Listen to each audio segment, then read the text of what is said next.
Como ter esperança em um mundo que a cada dia que passa está pior?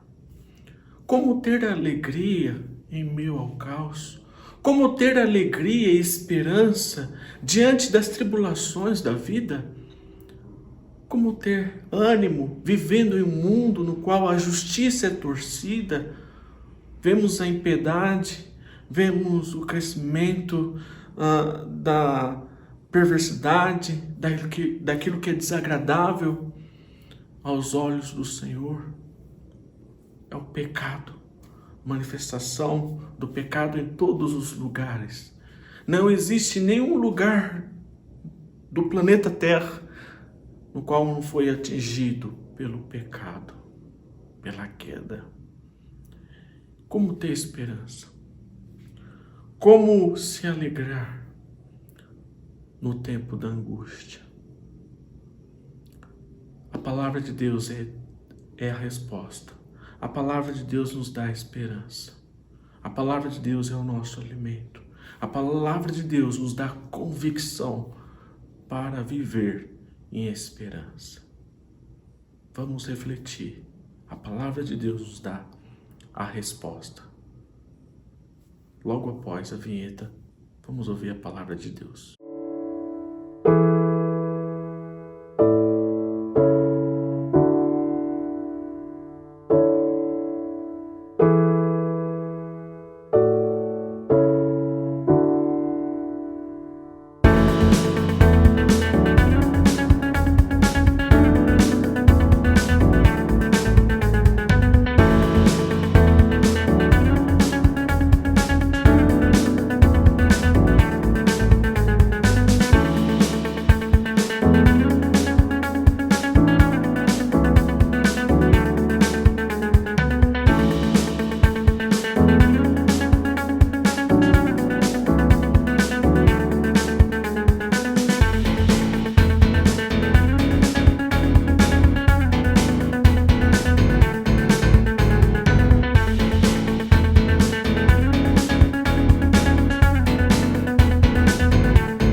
A palavra de Deus nos ensina muitas coisas. Como ter esperança, como ter alegria em meio aos momentos difíceis da vida. Abacuque viveu um período muito triste, um período no qual o povo havia se afastado do Senhor, havia quebrado a aliança com Deus. O profeta se comove com aquela situação e ele também fica angustiado. A angústia toma conta do seu coração, pois ele estava vivendo em um mundo no qual a justiça estava sendo torcida, o perverso estava cercando, rodeando o justo, fazendo coisas terríveis. O povo de Deus estava se afastando de uma vida nos caminhos do Senhor.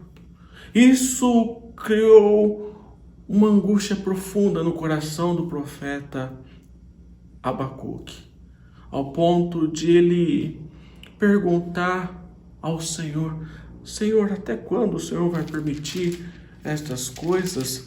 Até quando, Senhor, clamarei eu e tu não me escutarás?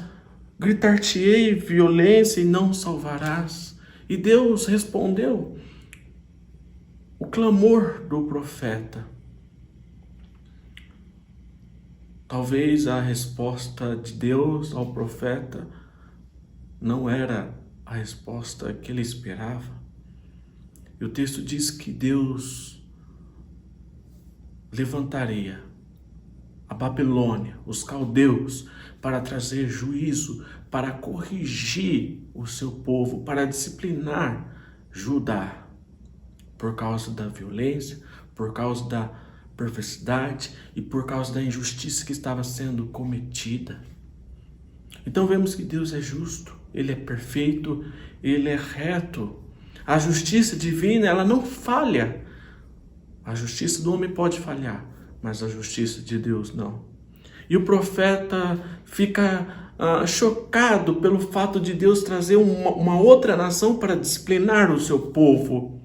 Mas o profeta toma a atitude de esperar no Senhor. Ele ouve a palavra de Deus e ele começa a relembrar dos grandes feitos do Senhor no capítulo 3. No capítulo 2, ele fala: olha, Senhor, tu és tão santo, poderoso, majestoso, Deus perfeito e justo, que não contempla o mal, mas ele compreende no seu coração o que Deus iria fazer. E ele toma a atitude de esperar no Senhor. A sua esperança está no Senhor. E ele faz isso olhando para as promessas de Deus no capítulo 3 do profeta Abacuque. E ele começa a relembrar os grandes feitos de Deus sobre a vida do povo, pois o mesmo Deus que traz juízo, disciplina, é o mesmo Deus que traz restauração ao seu povo, que traz esperança, que traz uma nova vida, que traz reconciliação, restauração completa, que tira a angústia. E como que o profeta se aquietou em seu coração, pois a angústia estava consumindo o seu coração, foi a palavra de Deus. Foi a palavra de Deus que aquietou e acalmou o seu coração ao lembrar das promessas de Deus, das promessas imutáveis. E eu quero mostrar para você que mesmo em meio a uma palavra de juízo, e diante de uma sociedade corrupta, diante de um povo que estava praticando coisas contrárias à palavra do Senhor, uma sociedade que estava em caos, o profeta teve esperança no Senhor. O profeta acalmou o seu coração porque a sua força não vinha dele próprio, mas do Senhor. Lá no capítulo 3 de Abacuque, o verso 17, ele diz assim: ainda que a figueira não floresça, nem haja fruto na vide, o produto da oliveira minta, os campos não produzam mantimentos, as ovelhas sejam arrebatadas do aprisco, e nos currais não haja gado, todavia eu me alegro no Senhor, exulto no Deus da minha salvação. O Senhor Deus é a minha fortaleza e faz os meus pés como os da corça e me faz andar em lugares altos. Ou seja, aqui vemos que mesmo diante de uma palavra de juízo, mesmo diante do caos que estava envolvendo ali o profeta, as circunstâncias não eram favoráveis, ele espera no Senhor. A sua alegria não estava nas coisas materiais, pois ele diz: ainda que a figueira não floresça, ainda que não haja mantimento, ainda que as ovelhas, o gado seja arrebatado e destruído, porque Deus prometeu, Deus fez essa promessa que iria trazer os caldeus, a Babilônia, para disciplinar, trazer juízo sobre Judá. Mas o coração do profeta estava na palavra do Senhor. Ele sabia que Deus iria fazer justiça, mas ele estava descansando também na promessa de restauração, na promessa de paz. Ele caminhava com o Senhor, tanto é que a sua angústia no seu coração, essa comoção que tomou conta do seu coração ao ver as coisas erradas, porque ele era um homem de Deus, uma pessoa comprometida com a palavra do Senhor. Mas ele diz assim que a sua vida não estava voltada para as coisas materiais ou naquilo que iria acontecer, mas a sua vida estava voltada para Deus. É por isso que no verso 18 ele diz assim que todavia eu me alegro no Senhor. É possível se alegrar em meio à dor, em meio à tristeza, em meio ao caos, em meio à injustiça. É possível porque Deus é que nos traz a verdadeira alegria. É Deus que nos revigora, assim como revigorou Abacuque para continuar confiando nas promessas de Deus. Mesmo diante de uma palavra de juízo, ele disse: aviva, Senhor, a tua obra, aviva, Senhor, a tua igreja. É um pedido de revigoramento espiritual, de restauração. Ele se alegrava e exultava no Deus da salvação. Salvação significa libertação. É o Deus que nos liberta, é o Deus que nos redime. É esse Deus no qual confiamos e entregamos a nossa vida. Como ter esperança em meio ao caos? Como ter esperança neste mundo de tristeza e dor?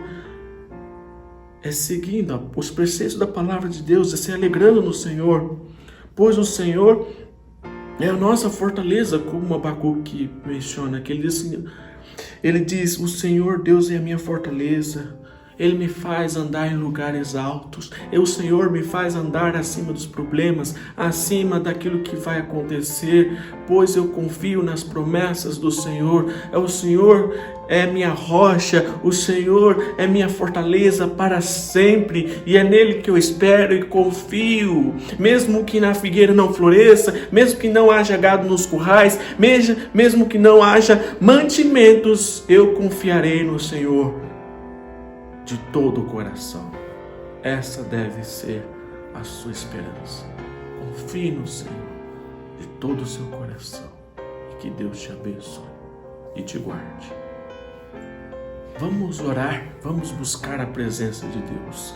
Santo, eterno Deus, Tu és digno de todo louvor, de toda glória, de toda honra, Pai. Que o Senhor nos abençoe, que o Senhor continue nos fortalecendo, Pai. Diante do caos, diante de um mundo que está despedaçado, Pai, vivemos para a Tua glória, Pai. Que o Senhor nos dê a verdadeira alegria que vem somente de Ti, Pai. Que possamos nos alegrar em Ti em todos os momentos, Pai.